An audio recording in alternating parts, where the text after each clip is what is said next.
News, CNN.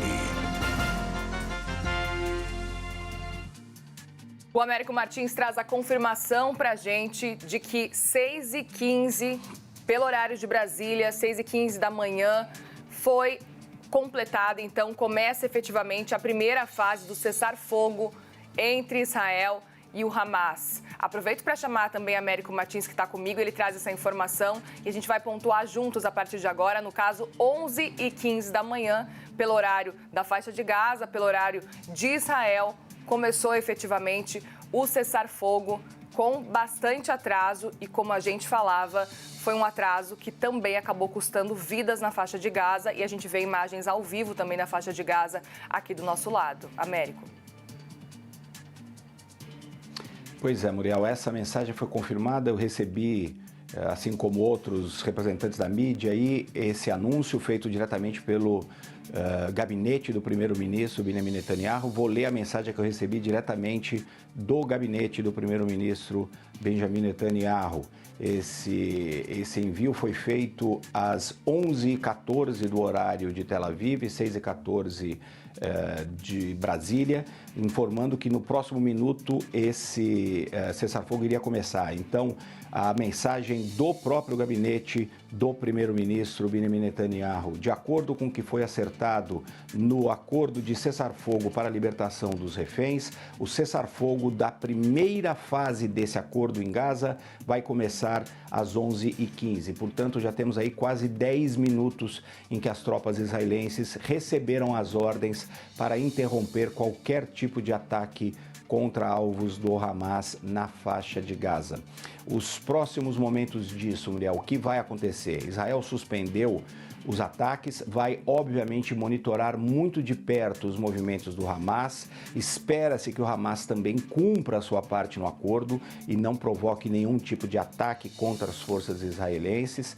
Se isso acontecer, o cessar-fogo continua. Mais tarde, neste domingo, na tarde do horário de Tel Aviv, provavelmente final da manhã, em Brasília, não tem um horário fixo para isso, mas essa era a expectativa. 3 reféns mulheres de 24, 28 e 31 anos vão ser libertadas pelo Hamas. Não está claro ainda em que ponto da faixa de Gaza elas vão ser entregues a agências humanitárias que vão levá-las aos militares israelenses. Com a libertação dessas 3 reféns, Israel começará também a libertar alguns prisioneiros palestinos que estão em prisões israelenses, cumprindo pena por vários tipos de ataque contra Israel. Em algum momento neste domingo também devem ser liberadas as entradas de mais caminhões com ajuda humanitária na faixa de Gaza. Essa é o primeiro movimento dessa primeira fase do acordo de cessar-fogo. E o que esse acordo de cessar-fogo diz, Muriel? É importante a gente lembrar isso. Em primeiro lugar, é um acordo de cessar-fogo, de cessação das hostilidades, de interrupção dos ataques entre Israel e o Hamas. Ele vale por pelo menos 6 semanas. Nessas 6 semanas, o Hamas se comprometeu a libertar 33 reféns. Israel vai libertar cerca de 1.000 prisioneiros palestinos que estão nas prisões israelenses. Israel vai começar movimentos militares de retirada dos seus soldados das áreas mais populosas da faixa de Gaza. No final dessa primeira fase, a ideia é que os militares israelenses estejam concentrados apenas na fronteira entre a faixa de Gaza e o território israelense e também no corredor Filadélfia, que separa a faixa de Gaza do território do Egito. Se tudo isso funcionar, se o Hamas respeitar todos os pontos do acordo, se Israel mantiver os seus soldados sem atacar essas posições do Hamas dentro da faixa de Gaza, vai se criar ali uma boa vontade, essa é a esperança entre os dois lados, com o apoio inclusive do novo governo americano que vai tomar posse amanhã, do presidente Donald Trump, que se envolveu diretamente nas negociações desse acordo, e com essa boa vontade criada, os dois lados vão discutir a segunda e a terceira fase do acordo. Nessa segunda fase, esperaria-se que o Hamas libere todos os reféns e os corpos daqueles reféns que ainda estão na faixa de Gaza e que infelizmente faleceram durante essa guerra. Mais prisioneiros palestinos seriam libertados e aí numa terceira fase começaria a se discutir como seria administrada a faixa de Gaza, que plano se teria ali para se manter a organização e a paz no território.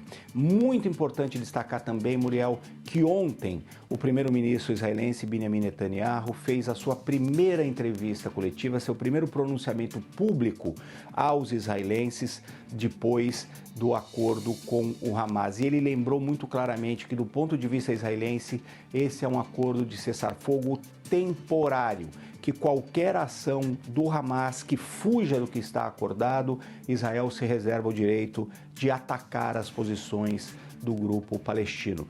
Então, tudo isso, inclusive esse atraso no início do cessar-fogo, Muriel, mostra como essa situação é delicada, como não existe ali uma confiança, obviamente, depois de tantos ataques, depois dessa guerra ter começado da forma como começou naquele dia 7 de outubro de 2023, com aqueles ataques horríveis, aquelas atrocidades do Hamas, depois uma guerra que deixou mais de 46 mil mortos na faixa de Gaza, não existe nenhuma confiança entre os dois lados. Então é muito importante que o cessar-fogo seja implementado exatamente como ele foi acordado e é muito delicado, como a gente viu, qualquer atraso, qualquer mudança dentro desse acordo tem consequências e tem consequências na vida das pessoas. 10 palestinos perderam a vida porque o Hamas demorou para entregar a lista dos reféns, as reféns que seriam soltas neste domingo. Mas agora, neste momento, Muriel,